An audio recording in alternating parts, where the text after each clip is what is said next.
Na fête d'anniversaire de mes 62 ans de mariage. Une femme est entrée dans la salle et a dit « Bon anniversaire, mon amour. J'ai amène tes enfants pour rencontrer leur père. Ce soir-là, j'avais tout prévu.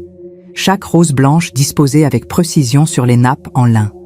Chaque bougie placée à la bonne distance pour que la lumière soit douce, chaude, presque dorée. Le parfum de lavande mélange à celui du Bordeaux qui respirait dans les verres. La musique, un quatuor à cordes que j'avais en gage 3 mois à l'avance, jouait en sourdine, juste assez pour remplir les silences sans couvrir les conversations. Je m'appelle Madeleine, j'ai 58 ans. Et cette nuit-là, en novembre 2024, j'étais convaincue d'avoir offert à mon mari la plus belle fête de sa vie. 35 ans de mariage. 35 ans aux côtes de Philippe Rousseau. Un homme aux cheveux gris, soigneusement coupés, au regard confiant, qui portait encore le même parfum qu'il portait le jour où il m'avait demandé en mariage par un après-midi d'hiver à Lyon. Un homme que j'avais présente à ma famille avec fierté. Un homme avec qui j'avais construit une entreprise, une maison, 2 enfants, une vie entière. Le Château des Lumières, dans le 16e arrondissement de Paris, était méconnaissable ce soir-là. Les arrangements floraux montaient jusqu'à hauteur d'épaule. Les lustres en cristal projetaient des reflets sur les visages des invités, amis de longue date, associés, membres de la famille, que je n'avais pas vus depuis des années. Il y avait en tout près de 120 personnes dans cette salle. 120 personnes qui allaient être témoins de quelque chose que je n'avais pas mis sur la liste des invités. Mais je n'en savais encore rien. Mes enfants étaient là. Camille, 31 ans, qui avait fait le trajet depuis Bordeaux avec son mari et leur petite fille de 4 ans. Et Édouard, 28 ans, qui était arrivé la veille au soir et avait passé la matinée à m'aider à vérifier les derniers détails. Ce sont mes enfants. Mon encre. La preuve la plus concrète que ces 35 années avaient eu un sens. La petite, la fille de Camille, courut vers moi en début de soirée et attrapa ma robe à 2 mains en levant les yeux vers moi. « Mamie, c'est quand le gâteau ?» Je m'accroupis et embrassai son front. « Bientôt, ma chérie. Très bientôt. » Elle repartit en courant entre les tables. Je la regardais disparaître dans la foule des robes et des costumes, et je me souviens d'avoir pensé, à cet instant précis, voilà ce qu'est une vie réussie. Voilà ce pourquoi on travaille, on construit, on reste. Philippe était au centre de la salle, comme toujours. C'est l'endroit naturel des hommes comme lui, au centre, entoure, illumine par l'attention des autres. Il riait avec 2 anciens associés, ce rire large, ouvert, de l'homme qui croit que le monde tourne autour de sa volonté. Je l'observais depuis l'autre bout de la salle et je sentis quelque chose que je reconnaissais comme de la tendresse. Après tout ce temps, je le regardais encore avec tendresse. C'est peut-être la tragédie. Le maître d'hôtel s'approcha de moi vers 22 heures et murmura que le gâteau était prêt. Je lui fis signe d'attendre encore quelques minutes. Je voulais que tout le monde soit installé. Je voulais que ce moment soit parfait. Et il l'était. Pendant exactement 90 secondes, il l'était. Les serveurs commencèrent à circuler entre les tables pour inviter les convives à se rapprocher du centre. La musique du quatuor se fit plus douce. Les lumières du salon furent graduellement atténuées. Quelqu'un éteignit les lampes latérales et il ne resta que la lumière chaude des bougies sur les tables et le halo que projetait le grand lustre central. Le gâteau entra dans la salle. 5 étages. Crème chantilly et framboise. 62 bougies. Un murmure d'admiration parcourut la salle. Philippe se retourna, vit le gâteau, et son visage s'illumina de ce sourire que je connaissais depuis 35 ans. Je m'apprêtais à me diriger vers lui. Ma petite fille tira ma main. « Mamie, allume les bougies. » Je me penchai vers elle. Je souris. Je l'embrassai encore une fois sur le front. Et c'est à cet instant, pendant que mon dos était tourné vers la porte principale, que j'entendis le bruit. Des talons sur le marbre.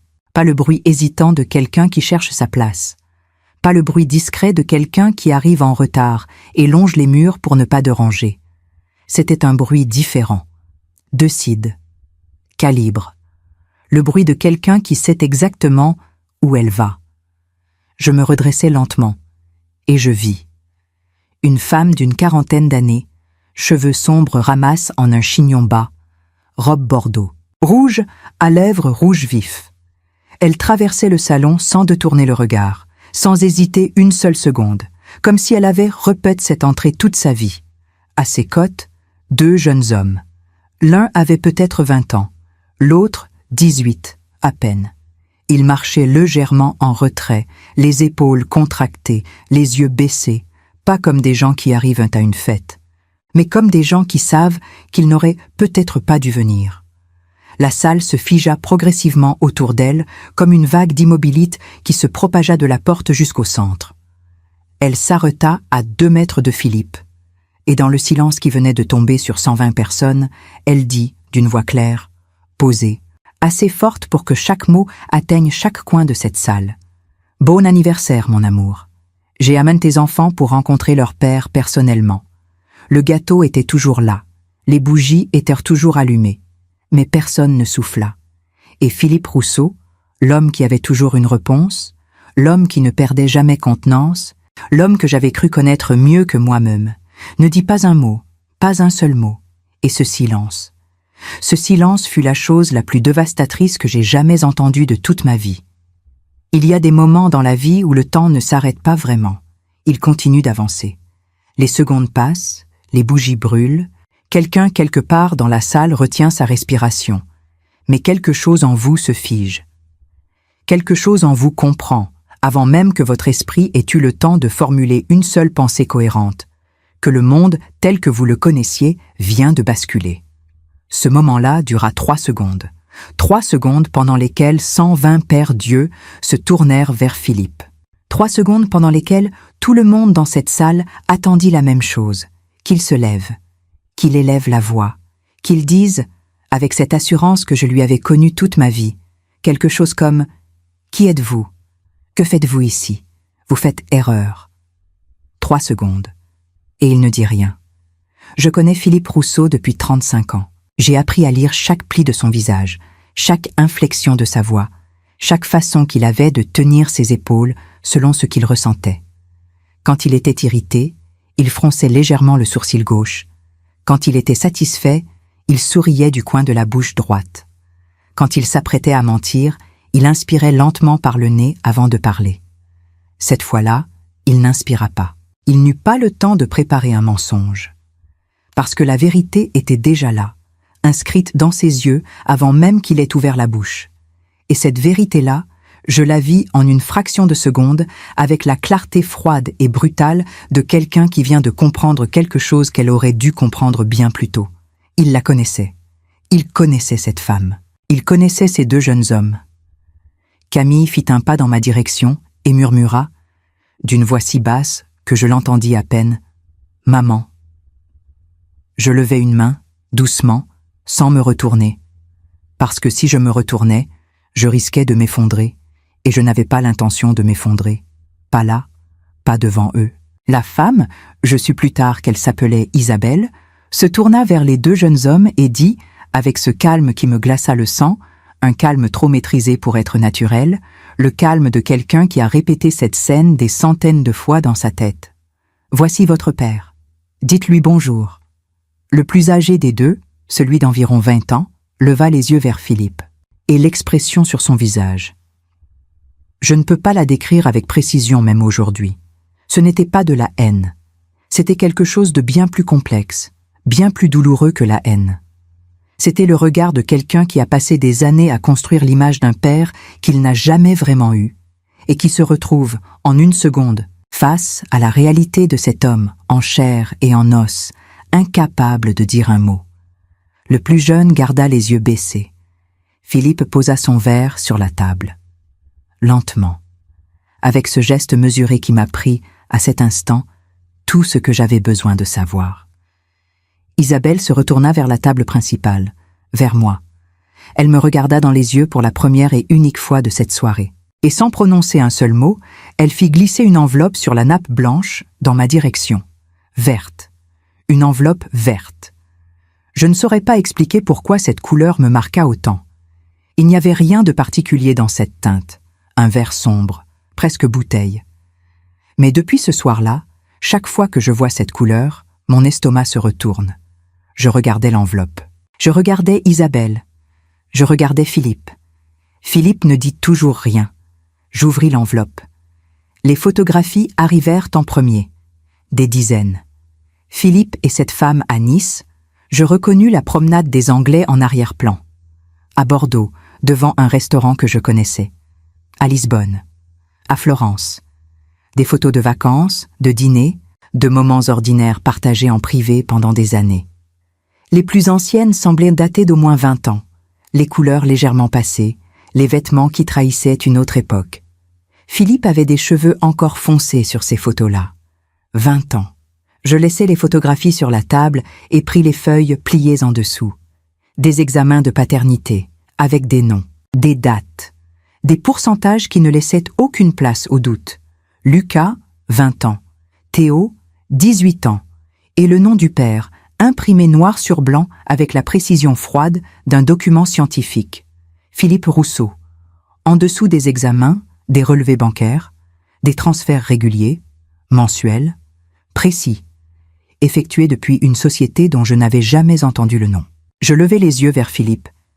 Il me regardait enfin. Et il dit, d'une voix trop basse pour être innocente, trop contrôlée pour être spontanée, « Madeleine, je peux t'expliquer. » Je regardais mes mains une seconde. Puis je reposais doucement les documents sur la table. Je me levai, pris mon sac, embrassai ma petite fille sur le front. Elle me regardait avec ses grands yeux, qui ne comprenaient pas encore ce qui venait de se passer, et c'était peut-être la seule grâce de ce moment, qu'elle soit encore trop jeune pour comprendre. Et je sortis. Je ne courus pas, je ne criai pas, je ne dis pas un seul mot. Je traversai ce salon, les mêmes fleurs blanches, les mêmes bougies dorées, le même quatuor qui s'était tu, avec la même posture que j'avais en entrant.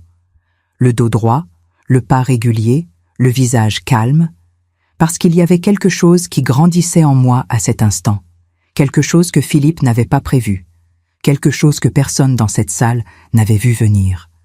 Ce n'était pas de la détresse, ce n'était pas de la panique, c'était quelque chose de bien plus dangereux que tout cela.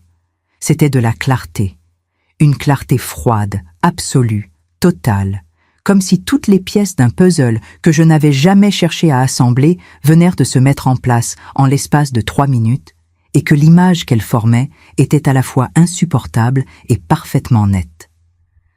Je sortis dans la nuit parisienne. La pluie fine de novembre avait commencé à tomber sur les trottoirs du 16e arrondissement.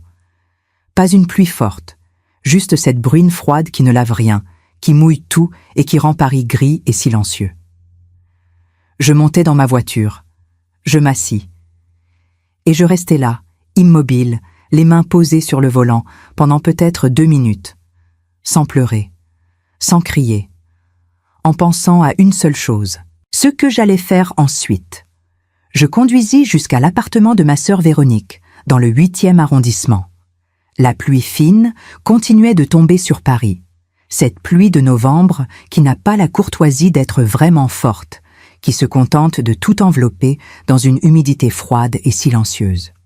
Les rues étaient presque désertes à cette heure. Les réverbères projetaient des halos jaunes sur le bitume mouillé.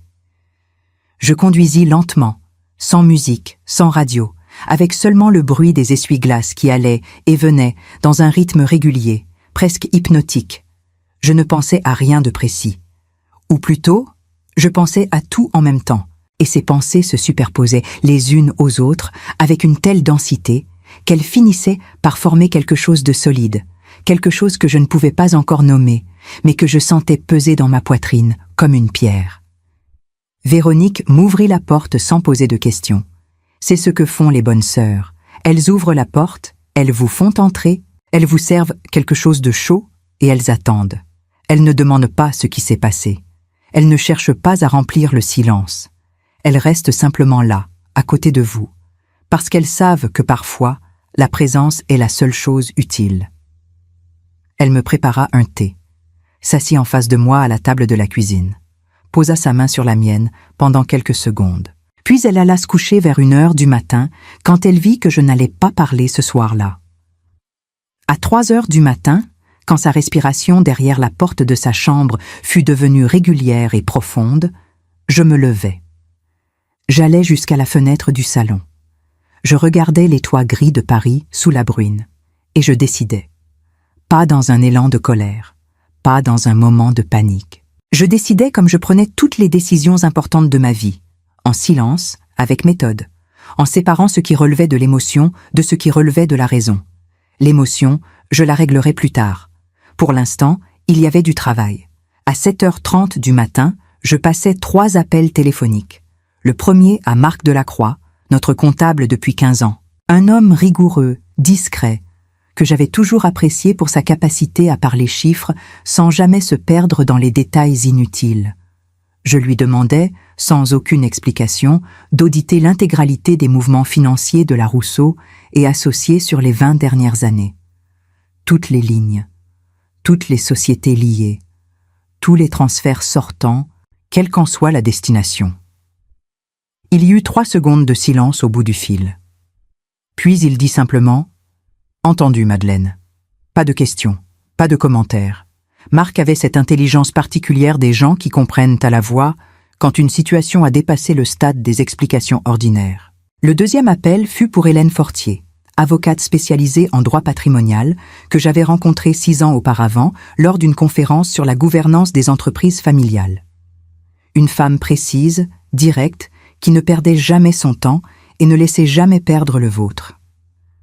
Je lui dis que j'avais besoin de comprendre exactement ce qui m'appartenait, ce qui nous appartenait à tous les deux, et ce qui pourrait être contesté dans le cadre d'une séparation. Elle me dit d'être à son cabinet à 10h. Le 3e appel fut pour Jean-Paul Mercier. Jean-Paul était un ami d'enfance de mon frère, un ancien enquêteur de la police judiciaire reconverti en consultant privé depuis une dizaine d'années. Un homme de peu de mots, méticuleux, avec cette façon qu'ont les anciens policiers de regarder les gens comme s'ils lisaient quelque chose que les autres ne voient pas. Je lui demandais de retrouver tout ce qu'il était possible de savoir sur une femme du nom d'Isabelle Moreau, le nom qui figurait sur les documents de paternité dans l'enveloppe verte. Il me dit qu'il me rappellerait dans la journée. Je raccrochais. Je m'habillais, bus un café debout dans la cuisine de Véronique, laissai un mot sur la table. Je reviens ce soir, ne t'inquiète pas. Et je sortis dans le froid de ce matin de novembre. À 14h, Marc me rappela. Je pris l'appel dans le taxi qui me conduisait vers le cabinet d'Hélène. Sa voix était tendue d'une façon que je ne lui avais jamais connue en 15 ans. Madeleine. Il y a une société. Lumière, Conseil SARL. Enregistré en 2004. Des transferts mensuels réguliers partent de la Rousseau et associés vers cette société depuis 20 ans. Le total cumulé s'élève à... Il s'arrêta une fraction de seconde. À près de 3 millions d'euros. Je fermai les yeux. 20 ans. Mon fils Édouard avait 8 ans quand ces transferts avaient commencé. Qui a signé les ordres de virement ? Demandai-je. Philippe. Toujours Philippe. Je le remerciais. Je raccrochais. Je regardais par la vitre du taxi les façades haussmanniennes défiler dans la lumière grise de cet après-midi de novembre. Et je pensais à toutes les fois où j'avais signé des bilans annuels sans regarder certaines lignes, parce que je faisais confiance. Parce que la confiance, dans un mariage, ne devrait pas avoir besoin d'être vérifiée. 20 ans de confiance mal placée, comptabilisée à 3 millions d'euros. C'est à ce moment-là que Philippe appela pour la 5e fois. Je laissai sonner. Puis, à la 6e tentative, je décrochai. Je le laissai parler. Il dit qu'Isabelle le faisait chanter depuis des années, que tout avait commencé par une erreur, une seule, il y a longtemps, qu'il n'avait jamais su qu'elle était tombée enceinte, qu'il était manipulé, qu'il n'aurait jamais eu le courage de me trahir vraiment, pas lui, pas après tout ce que nous avions construit ensemble. Abonnez-vous à cette chaîne si vous ne l'avez pas encore fait, laissez un like sur cette vidéo, cela m'aide énormément à continuer à vous raconter ces histoires. Et dites-moi dans les commentaires d'où vous écoutez en ce moment. J'écoutais chaque mot de Philippe sans l'interrompre une seule fois. Et quand il eut terminé, je dis simplement « Rentre à la maison, nous devons parler ». Il y eut un silence soulagé de son côté. Le soulagement de l'homme qui croit avoir été entendu. Madeleine, merci. Je t'expliquerai tout. Je te promets que... Ce soir, Philippe, dis-je. Pas maintenant. Et je raccrochais. Je ne lui avais pas dit ce que je pensais vraiment. Je ne lui avais pas dit que pendant qu'il préparait ses mensonges, Marc Delacroix finissait d'imprimer 20 ans de preuves.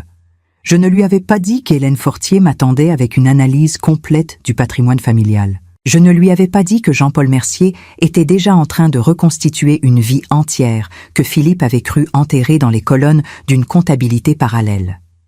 Je lui avais juste dit de rentrer, parce que j'avais besoin qu'il croie que je cherchais une réconciliation. Pendant que moi, en réalité, je déposais les premières pierres de quelque chose qu'il ne verrait venir que lorsqu'il serait trop tard pour changer quoi que ce soit. Il y a une chose que Philippe Rousseau n'avait jamais vraiment comprise en 35 ans de mariage. Quand je suis silencieuse, ce n'est pas parce que je n'ai rien à dire. C'est parce que je suis en train de décider comment tout cela va se terminer. Jean-Paul Mercier sonna à la porte de Véronique le lendemain matin à 9 heures précises. Il portait un manteau gris, une mallette en cuir marron usée au coin, la même qu'il avait depuis des années, je crois, et cette expression particulière que j'avais appris à reconnaître chez lui au fil du temps. Le visage de quelqu'un qui sait déjà ce qu'il va dire, qui a pesé chaque mot avant de sonner, et qui attend simplement d'être invité à entrer pour commencer. Je lui ouvris. Je lui fis signe de s'asseoir à la table de la salle à manger. Véronique était sortie tôt ce matin-là. Je lui avais demandé la veille de me laisser quelques heures seule, sans explication. Elle était partie sans poser de questions, avec juste un regard long et doux en passant la porte, le regard d'une sœur qui comprend que certaines choses doivent se traverser sans témoin. Jean-Paul posa sa mallette sur la table. L'ouvrit. En sortit une chemise cartonnée bleue qu'il plaça devant lui sans encore l'ouvrir. « Tu veux tout d'un coup, ou tu préfères y aller progressivement ?» me demanda-t-il. « Tout, répondis-je. » Il hocha la tête, ouvrit la chemise. Isabelle Moreau, 44 ans. Résidente à Neuilly-sur-Seine depuis 2008. Pas dans un appartement ordinaire. Dans un appartement de 3 chambres avec terrasse donnant sur le bois de Boulogne, dans un immeuble dont la valeur de marché actuelle dépassait 1 200 000 €, acheté en 2008, au nom d'une société holding, contrôlée par la Lumière Conseil SARL, contrôlée par Philippe. Je regardais le document sans bouger. Jean-Paul continua. Les 2 fils, Lucas, 20 ans, inscrit à Sciences Po depuis 2 ans, frais de scolarité réglés intégralement chaque semestre. Théo, 18 ans, élève dans un établissement privé réputé du 17e arrondissement, mensualité payée avec une régularité d'horloge, les 2 par la même société fantôme. Jean-Paul tourna une page. Il y a des relevés d'entrée dans l'immeuble de Neuilly. Philippe s'y est rendu en moyenne 2 fois par mois pendant au moins 12 ans.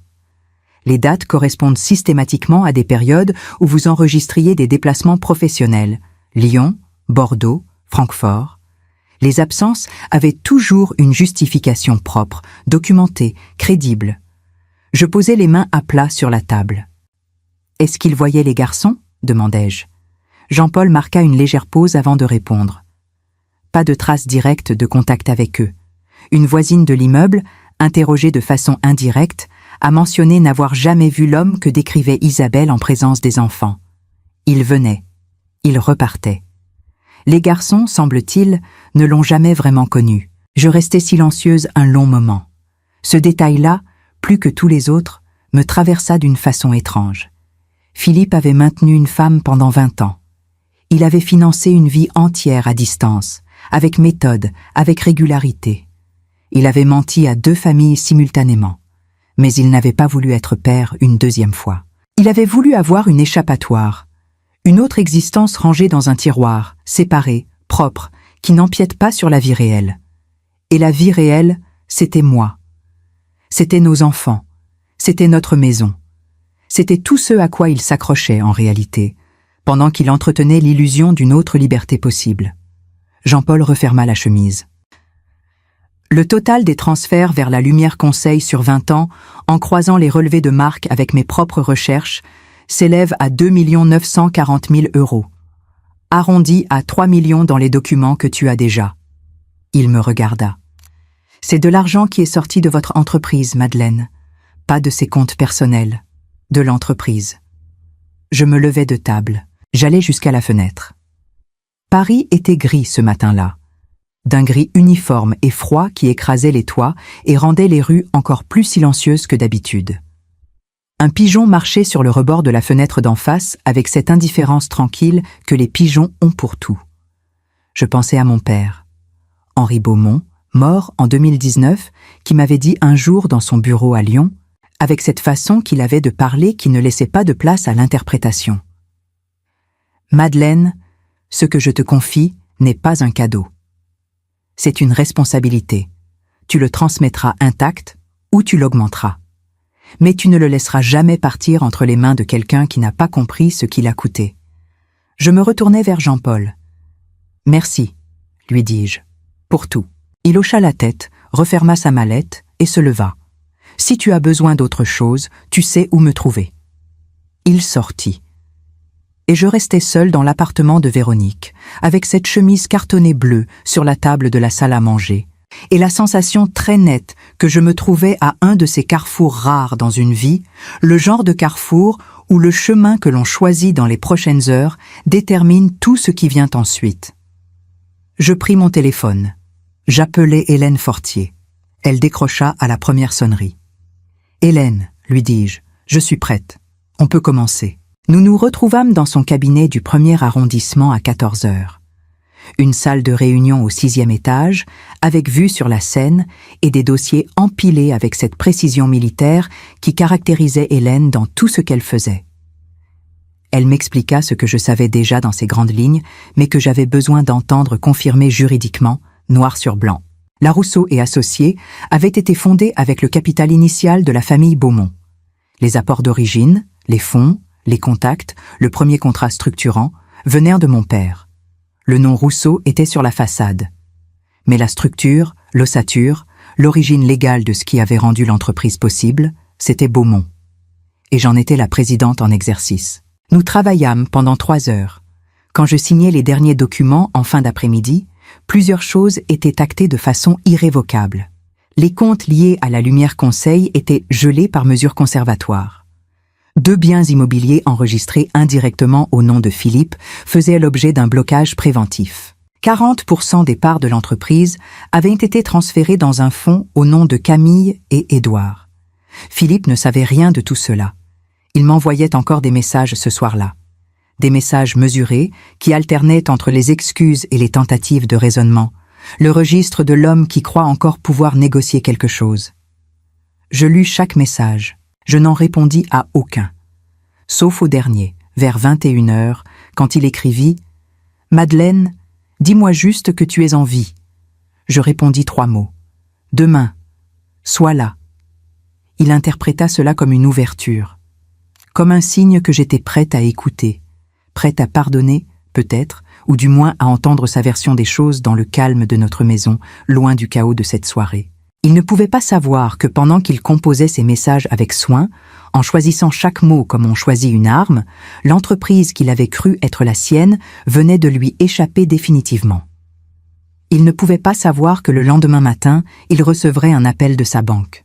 Il ne pouvait pas savoir ce que j'étais en train de préparer. Et c'est exactement comme cela que je voulais que les choses se passent. Il y a une question que tout le monde me pose quand je raconte cette histoire.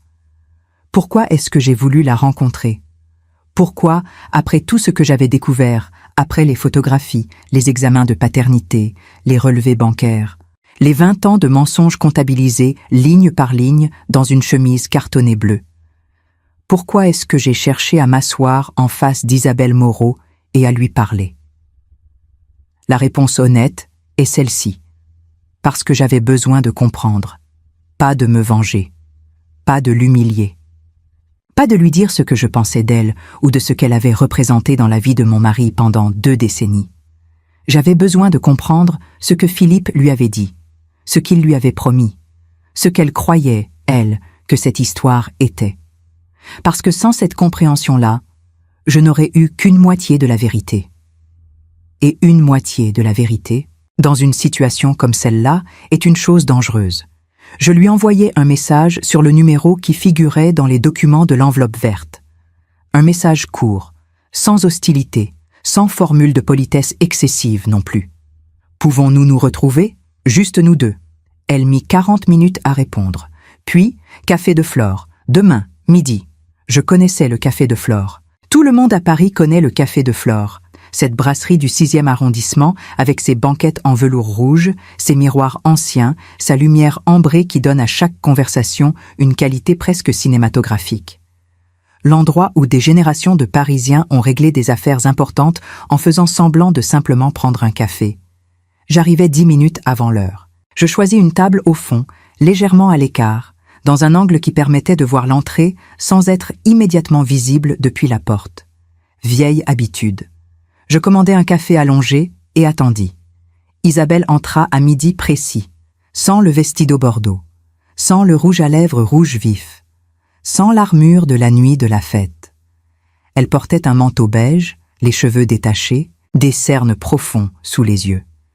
Elle ressemblait à ce qu'elle était probablement en réalité, loin des scènes préparées et des entrées répétées, une femme épuisée.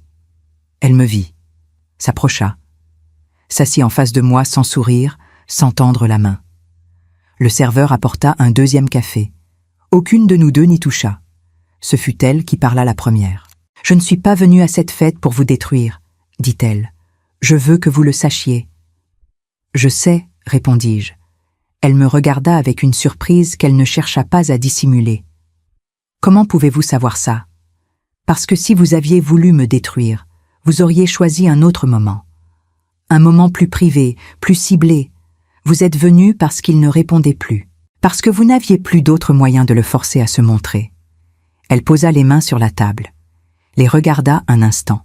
« Il a disparu en août, » dit-elle finalement, du jour au lendemain. Plus de messages, plus d'appels, comme si j'avais cessé d'exister, comme si les garçons avaient cessé d'exister. J'ai attendu, j'ai rappelé, j'ai écrit, rien. Elle marqua une pause. 20 ans, Madeleine. 20 ans à attendre une promesse. Le prénom dans sa bouche me fit un effet étrange. Pas désagréable. Étrange. Quelle promesse? Demandai-je. Elle leva les yeux vers moi. Il m'avait dit que quand il aurait 62 ans, il demanderait le divorce, que les enfants seraient grands, que l'entreprise serait stable, que ce serait le bon moment, qu'il serait enfin libre d'assumer. Sa voix ne trembla pas, mais quelque chose dans son regard se voila légèrement. Pendant 20 ans, cette date a été mon horizon, le 12 novembre 2024. La fête d'anniversaire devait être, dans sa tête, le dernier événement avant l'annonce. Et moi? Moi, j'ai attendu que cette date arrive comme on attend la fin d'une peine. Je restais silencieuse. Je pensais à Philippe, à cet homme que j'avais cru connaître, à sa capacité à maintenir deux existences parallèles avec une précision et une régularité qui demandaient, objectivement, une forme d'intelligence organisationnelle presque admirable si elle n'avait pas été mise au service d'une trahison aussi profonde. Il avait donné à Isabelle une date, une promesse concrète, datée, qui lui permettait de continuer à espérer chaque année qui passait. Et dans le même temps, il continuait de vivre avec moi, de souper avec moi, de voyager avec moi, de signer des cartes d'anniversaire, de tenir la main de ses petits-enfants, de se comporter en tout point comme l'homme que j'avais épousé, sans jamais avoir l'intention réelle de choisir. Parce que des hommes comme Philippe ne choisissent pas, ils maintiennent, ils équilibrent, ils gèrent, jusqu'à ce que l'équilibre devienne impossible à tenir et qu'ils disparaissent simplement en laissant les autres se débrouiller avec les conséquences. Quand il a cessé de répondre, dit Isabelle, j'ai compris que la promesse n'avait jamais été réelle, que j'avais été, pendant 20 ans, une option qu'il gardait ouverte sans jamais avoir l'intention de la choisir vraiment. Elle prit une courte inspiration. Alors j'ai décidé d'aller à cette fête.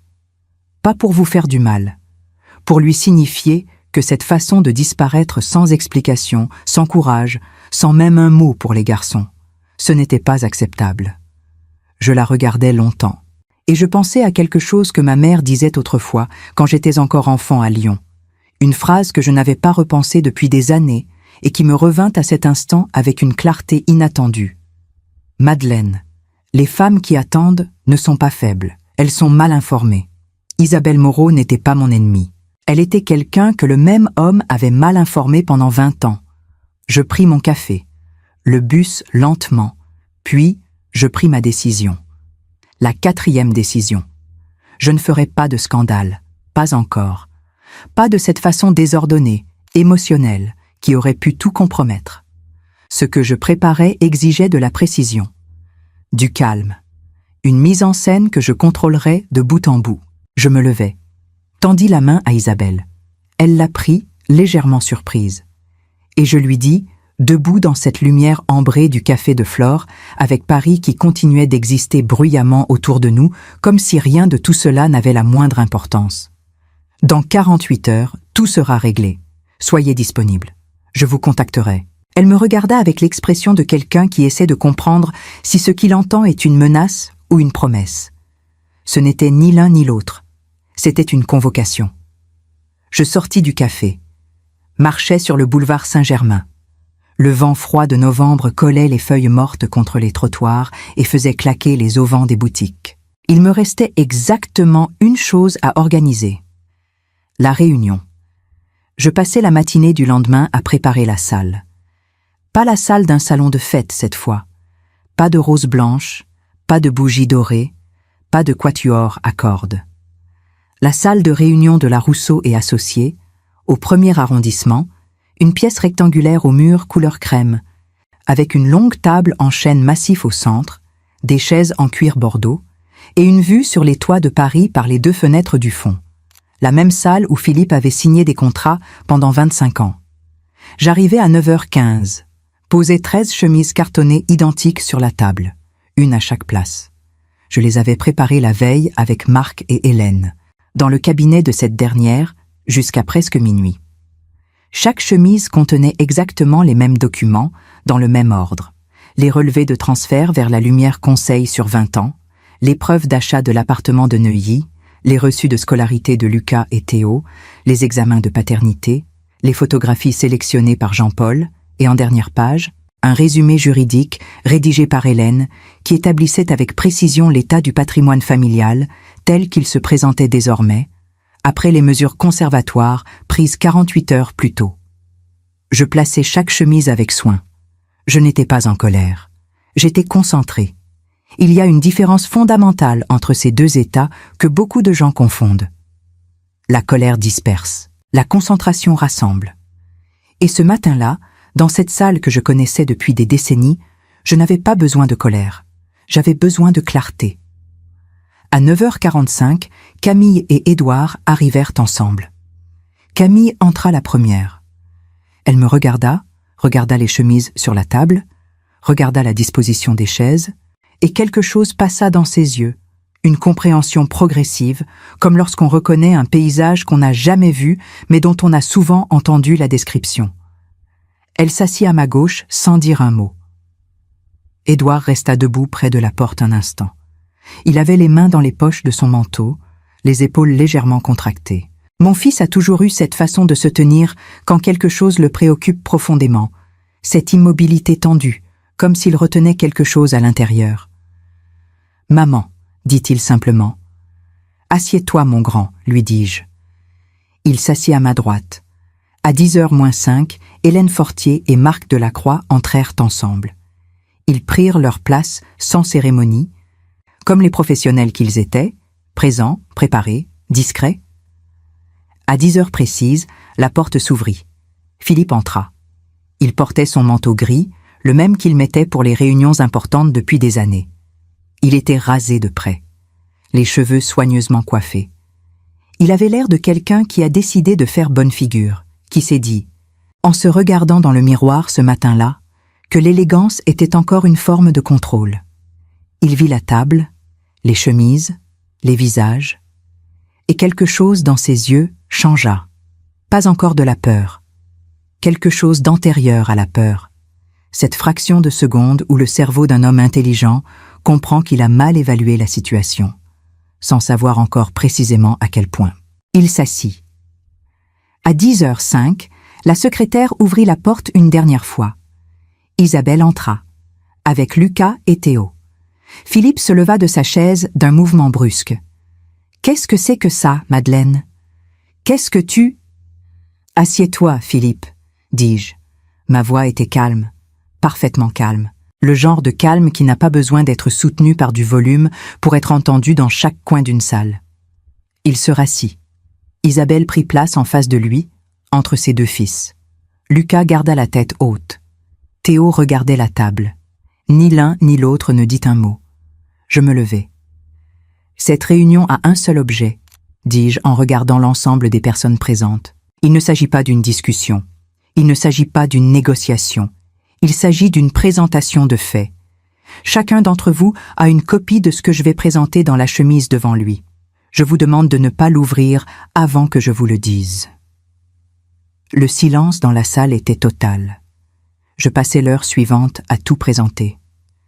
Les transferts vers la lumière conseil. Chaque ligne, chaque date, chaque montant, sur 20 ans. L'appartement de Neuilly, l'acte d'achat, la valeur, la structure de détention, les frais de scolarité, les déplacements de Philippe reconstitués par Jean-Paul, mis en regard des dates d'absence de notre domicile, les examens de paternité, les photographies, et enfin le relevé juridique d'Hélène, qui établissait sans ambiguïté que la Rousseau et Associés avait été fondée sur le capital et les relations de la famille Beaumont, et que Philippe ne détenait aucun droit de propriété légalement défendable sur l'entreprise en cas de dissolution du lien conjugal. Philippe tenta d'interrompre à 2 reprises. La première fois, Hélène dit, sans lever les yeux de ses documents, « Monsieur Rousseau, vous aurez la parole quand Madeleine aura terminé. » La deuxième fois, ce fut Édouard qui prit la parole, d'une voix basse et tendue que je ne lui avais jamais entendue. « Papa, laisse-la finir. » Philippe ne dit plus rien. Quand je refermais ma chemise, la salle était silencieuse d'une façon différente de celle du début. Le silence du début était tendu, chargé d'anticipation. Celui-là était lourd, saturé. Le silence de gens qui viennent de recevoir quelque chose d'irréversible et qui n'ont pas encore trouvé comment y réagir. Camille pleurait silencieusement, la tête légèrement baissée. Édouard regardait son père avec cette expression que je n'oublierai jamais. Pas de la haine, mais quelque chose de plus définitif que la haine. De la désillusion totale. Le regard d'un fils qui referme une porte à l'intérieur de lui-même. Théo, le plus jeune des fils d'Isabelle, fixait ses mains posées sur la table. Lucas regardait Philippe. Il attendait peut-être quelque chose, un mot, un geste, n'importe quelle forme de reconnaissance. Quelque chose qui lui dise que son existence avait compté pour cet homme, même un peu, même insuffisamment. Philippe ne le regarda pas. Je me levai une dernière fois. Philippe, la Rousseau et Associés a été construite avec le capital de la famille Beaumont. Mon père en a posé les fondations. J'en suis la présidente en exercice. Hélène va t'expliquer ce que cela signifie concrètement dans le cadre de ce qui vient. Mais je veux que tu l'entendes de moi d'abord, clairement, dans cette salle. Je le regardai dans les yeux. Tu n'as droit à rien. Le silence qui suivit dura plusieurs secondes. Philippe ouvrit la bouche, la referma. Et pour la deuxième fois en quelques jours, l'homme qui avait toujours une réponse à tout ne trouva rien à dire. C'était la 5e décision. Et c'était la dernière que je prendrais pour lui. Tout ce qui venait ensuite, je le prendrais pour moi. Le divorce fut déposé le soir même. Hélène avait préparé les documents avec cette efficacité tranquille qui la caractérisait. Tout était prêt, tout était en ordre. Il ne manquait que ma signature. Je la posai en fin d'après-midi, dans son cabinet, avec la même main qui avait signé le contrat de mariage 35 ans plus tôt dans une mairie de Lyon par un samedi de janvier ensoleillé et froid. Je me souviens d'avoir pensé, ce samedi-là, que je signais le début de quelque chose. Ce soir-là, je signais la fin. Et étrangement, les 2 gestes se ressemblaient. La même main. Le même stylo plume que mon père m'avait offert pour mes 30 ans. La même façon de poser le poignet sur le papier avant d'écrire. Comme si certains gestes importants de la vie avaient une façon de se répondre à travers le temps, sans qu'on l'ait prévu. Hélène me tendit sa main quand ce fut terminé. « Tu as été remarquable, Madeleine, » dit-elle. Je serrai sa main. Je ne répondis rien, parce que je ne me sentais pas remarquable. Je me sentais simplement debout. Et à ce moment précis de ma vie, Être debout était suffisant. Je rentrais chez Véronique. Elle était dans la cuisine quand j'arrivais, en train de préparer une soupe. Une soupe aux poireaux et pommes de terre, celle que notre mère faisait les soirs d'hiver quand nous étions enfants à Lyon, quand le froid descendait sur les collines et que la maison sentait le bois brûlé et le bouillon chaud. L'odeur m'atteignit dès que j'ouvris la porte, et quelque chose en moi se dénoua légèrement. Un nœud que je portais depuis des jours sans m'en rendre compte. Véronique ne me posa pas de questions ce soir-là non plus. Elle posa un bol devant moi, s'assit en face. Et nous mangeâmes en silence, comme deux sœurs qui n'ont pas besoin de mots pour se comprendre, dans cette cuisine parisienne qui sentait l'enfance. Ce fut seulement là, dans ce silence-là, que je pleurais. Pas longtemps, pas de façon spectaculaire. Juste quelques larmes silencieuses qui vinrent toutes seules, sans prévenir, entre deux cuillerées de soupe. Des larmes pour les 35 ans, pour la confiance, pour toutes les fois où j'avais cru que ce que nous construisions ensemble était solide, réel, partagé. Des larmes pour la femme que j'avais été, pas par faiblesse, mais par fidélité à quelqu'un qui ne méritait pas cette fidélité-là. Véronique posa sa main sur la mienne. Elle ne dit rien. C'était exactement ce qu'il fallait. Le lendemain matin, j'appelai Camille. Elle décrocha à la première sonnerie, comme si elle avait attendu près du téléphone. Sa voix était fatiguée, mais stable.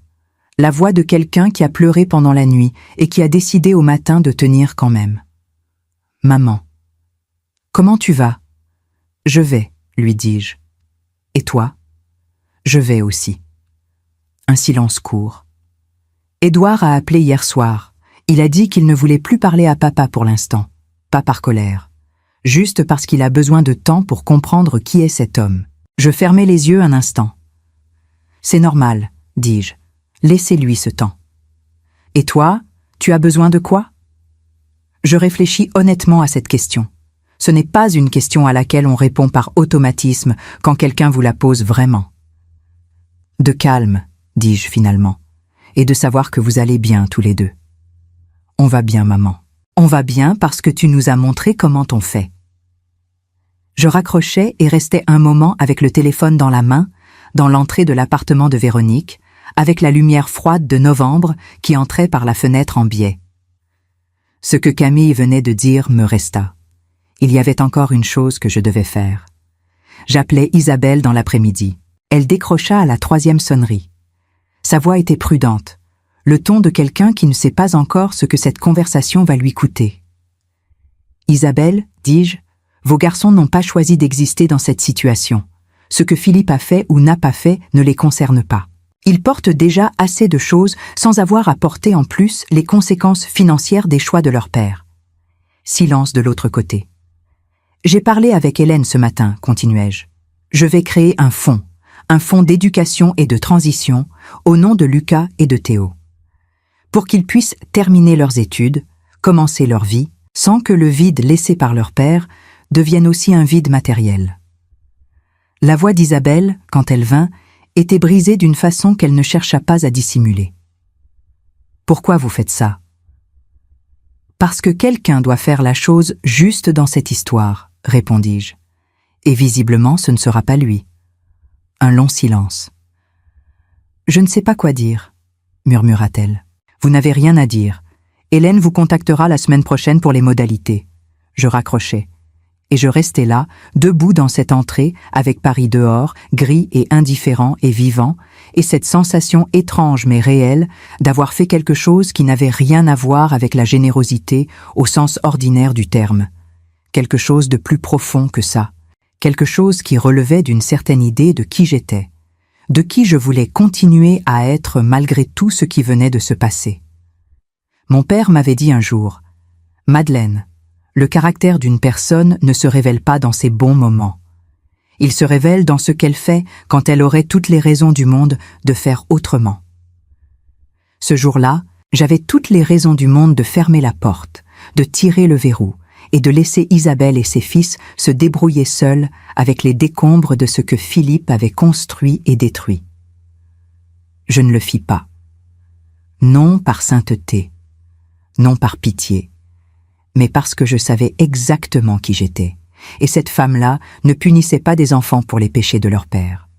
Le soir, Véronique et moi ouvrîmes une bouteille de Bourgogne, un Gevrey chambertin que mon père nous avait offert des années plus tôt pour une occasion spéciale, que nous avions gardé sans jamais trouver l'occasion assez spéciale. « Je crois que ce soir, c'est le bon moment », dit Véronique en débouchant la bouteille. Nous trinquâmes. Et je pensais à cette phrase que j'avais dite à la fin de la réunion, que Philippe avait entendue sans pouvoir répondre, et qui résumait tout ce que ces 48 heures avaient été. Il avait perdu 2 familles en 48 heures. Moi, je m'étais refusé à perdre qui j'étais. Et ça, personne ne pouvait me le prendre. Juin 2025. 7 mois après cette nuit au Château des Lumières. Je me souviens exactement de la lumière ce matin-là. Une lumière de début d'été, dorée et légère, qui entrait par les volets entr'ouverts de mon appartement à Lisbonne et dessinait des bandes claires sur le carrelage ancien de la cuisine.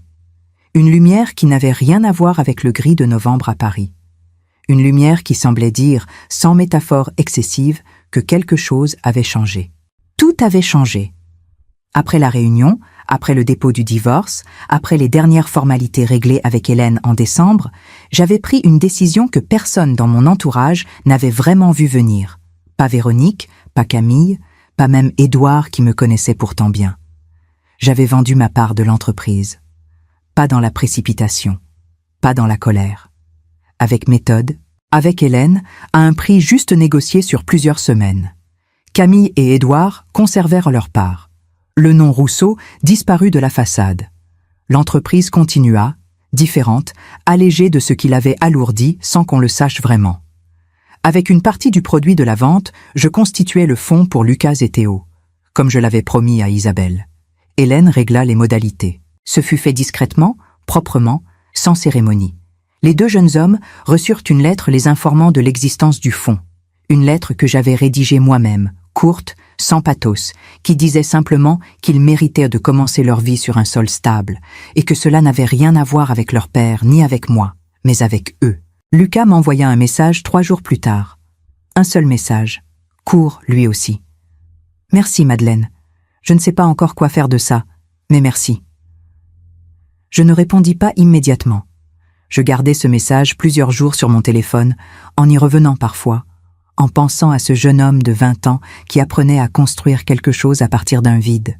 Je lui répondis finalement en une phrase. « Vous n'avez de compte à rendre à personne, Lucas. Vivez bien. » En janvier, je partis. Florence d'abord, 3 semaines dans une pension du quartier Oltre-Arnaud, de l'autre côté de l'Arnaud, loin des circuits touristiques. Dans une rue pavée où les chats dormaient sur les rebords de fenêtres et où une boulangerie ouvrait à 6 heures du matin avec une odeur de chiacchiata chaude qui descendait jusqu'au bout de la ruelle. Je me levais tôt. Je marchais. Je visitais des églises pas pour la religion, mais pour le silence. Ce silence particulier des vieux édifices italiens qui absorbent le bruit du monde depuis des siècles et savent comment tenir les gens à l'écart de leurs propres pensées agitées. Rome ensuite. Puis la Sicile, une semaine à Céphalus, où je nageais dans une mer si bleue et si froide qu'elle semblait appartenir à un autre monde que celui que je venais de traverser. En mars, je pris un vol pour Marrakech. 4 jours dans une riade du quartier de la Médina, avec un patio central et un oranger qui perdait ses fleurs blanches sur les carreaux de zélige. Je mangeais seul dans des restaurants minuscules. Je me perdis volontairement dans les souks. Je rentrais à l'hôtel chaque soir avec les pieds fatigués et quelque chose qui ressemblait, timidement mais réellement, à de la légèreté. Et puis Lisbonne. Je n'avais pas prévu de rester à Lisbonne. J'y arrivais en avril pour 2 semaines, dans un appartement loué à la dernière minute dans le quartier d'Alfama. Un appartement au 3e étage d'un immeuble à façade d'azulejos bleus, avec une petite terrasse donnant sur le Tage et les collines de l'autre rive. Le premier matin, je m'assis sur cette terrasse avec un café et je regardais le fleuve pendant peut-être 1 heure sans bouger, sans penser à rien de précis, juste en laissant le paysage exister autour de moi. Et je sus que je resterais plus longtemps. Je prolongeai la location, 1 mois, puis 2. Je m'inscris à un atelier d'écriture créative dans une école près de la Praça do Comércio. Un groupe d'une dizaine de personnes de tous âges et de toutes nationalités qui se réunissaient le mardi et le jeudi soir pour écrire et lire à voix haute. Je recommençais à cuisiner, vraiment cuisiner. Pas réchauffer, pas préparer en 20 minutes entre deux réunions, mais prendre le temps de chercher des ingrédients au marché du samedi, de suivre des recettes longues, d'apprendre la patience des plats qui demandent des heures. Je dormais bien pour la première fois depuis des années. Ce détail-là, si simple, si banal en apparence, me frappa plus que tout le reste. Pendant combien d'années m'étais-je réveillée à 3 heures du matin avec cette sensation sourde que quelque chose n'allait pas, cette anxiété de fond que j'avais fini par normaliser au point de ne plus la reconnaître comme de l'anxiété? Pendant combien d'années avais-je vécu avec ce poids sans lui donner de nom?